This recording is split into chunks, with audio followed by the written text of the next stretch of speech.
Good morning, everyone. Welcome back to Stabilis' YouTube channel. And as promised, today we will continue with part 2 of goal setting, habits, and motivation. So during my previous video, I basically explained how to set goals for yourself, especially if you are in sobriety, if you are in recovery, and how goal setting, yes, is the main focus, but also how to look at smaller objectives like changing your habits before you reach the goal, because in essence we cannot reach our goal if we have the same habits. And that is often what I tell my patients when they are discharged from rehab. I tell them that, you know, there's even a quote that says a fool is someone who repeats the same thing and expects different results. But if you're going to change what you're doing, you are definitely going to get different results. So it's important, very important, if you have certain goals, let's say to exercise, to reconcile with a family member, you know, there has to be certain smaller habits that you have to change and you have to put in place. And then we can even go further to ask ourselves, okay, what is my motivation? That's actually where we should start at. So yes, here's my goal. And I need small habits to get to the goal. Remember, I spoke about the staircase. To get on top of the staircase, I need to climb the steps, which is my habit, to get to my goal. But what is my motivation? Is my motivation that I want to live a healthier lifestyle? Is my motivation that, you know, I need a specific person in my life and that is why I want to reconcile? So it's very important to understand why I want to reach a certain goal, because otherwise it is not going to be sustainable. You will possibly, hopefully reach the goal, but in a month's time, 2 months' time, you know, on your way to reaching the goal, you will give up because your motivation and your reason behind wanting to attain the goal is not strong enough, or you know, the reasons are not right. I often tell my patients, or I ask them, why did you decide to stop drinking? Why did you decide to stop doing drugs? And then some of them would say, you know, for my child, children, family, work. Then I would say, stop right there. So that is not bad motivations for why you are here. I get that it is important, but that should be a secondary reason for why you want to be sober. Your primary reason should be for yourself. You know, the expectation that you set for yourself, the life that you want for yourself, you know, that should be the primary reason. So motivation is important because, you know, sometimes when we have certain goals and we've changed our habits, you know, life happens and there's certain factors, external factors, that might make it more challenging for us to reach our goals.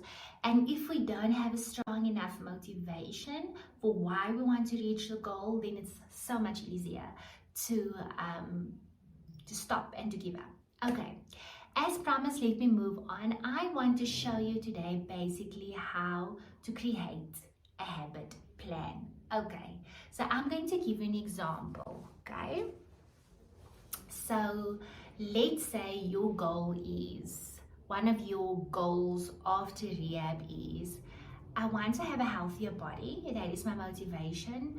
So I want to drink less coffee, right? I want to drink less coffee. I really feel that the caffeine is not good for me. I don't like the way it makes my body feel, etc., etc. So the first thing that you need to do to create a new habit plan, right, or a habit plan, so that, remember, the goal is I want to drink less water.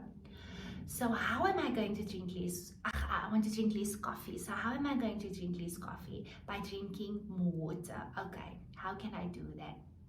So the first step is to link the new goal, which is I want to drink more water, to an existing thing in your routine. Okay, let me think of an example. So you get up in the morning, okay, your first thing that you do is, you know, you put your alarm off and then you go to the kitchen. That is me, just so by the way, if I don't do it, my husband does it for us. Okay, go to the kitchen and put on the kettle for a cup of coffee. So while you put on the kettle, remember now, yes, you're still going to drink coffee, but you want to drink it less by substituting it with water, drinking more water. While you put on the kettle, you take the glass out. While the kettle is boiling, you fill the glass with water. You have your first glass of water before the kettle is actually boiled, and then you make your coffee. So it's important to, with a routine that you already have, to link the new habit with the existing one. It's just going to make it easier. Because let's say, you know, you want to drink more water, but you can't link it to anything in your routine, then it's not going to be impossible, but it's definitely going to be more difficult. So it's easier to remember as well. It's almost like, also, I need to remember to drink my tablets in the evening. Put your tablets then in the bathroom, because in the evening, hopefully, you brush your teeth, your tablets are there, you see your tablets. Oh, okay, you know, brush your teeth after that, fill the glass with water, and drink your tablet. That makes it so much easier. So it doesn't feel like an add-on, like I have to remember to do this. It's part of your routine. The second step to creating a habit plan is to reward yourself. So rewarding yourself for getting it right, to put the new habit into place. It's important that the reward should not contradict your habit. So if you say, I want to drink less coffee by drinking more water, you can't reward yourself by drinking or making another cup of coffee. You know what I mean? So a reward would then typically be, okay, in the morning, I'm putting on the kettle, but as I'm doing that, I'm multitasking, I'm taking out a glass, I'm filling it with water. I was planning to make coffee, yes. So I'm going to drink my glass of water first, and then my reward would be to go and sit on the stoop or in the lapa or in the lounge and enjoy my cup of coffee while I have my quiet time or whatever. So that will be your reward. Okay, because your plan was in any way to make a cup of coffee. So 2 things just to summarize this video and what I just shared with you, how to create a new habit plan, is to link a new habit to a existing one. That's the first one. Second one is to reward yourself. Why? Because our brain, it's like with a child as well. If they did something well or good, you know, you reward them. So it motivates you to keep on wanting to do good and to do it again, because otherwise if there's no incentive, that's just how we as human beings are wired, then it's more difficult to do certain things that we set out for ourselves.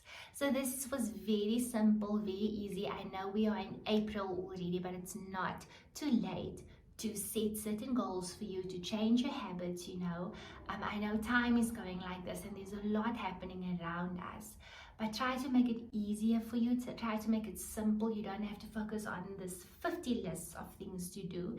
Even if it's just one thing or 2 goals that you're setting out for yourself, that is enough. I hope that this was very useful. I try to keep it as simple as possible. Not only can you use this tool in sobriety, but you can also use it in your daily life. I mean, I use it.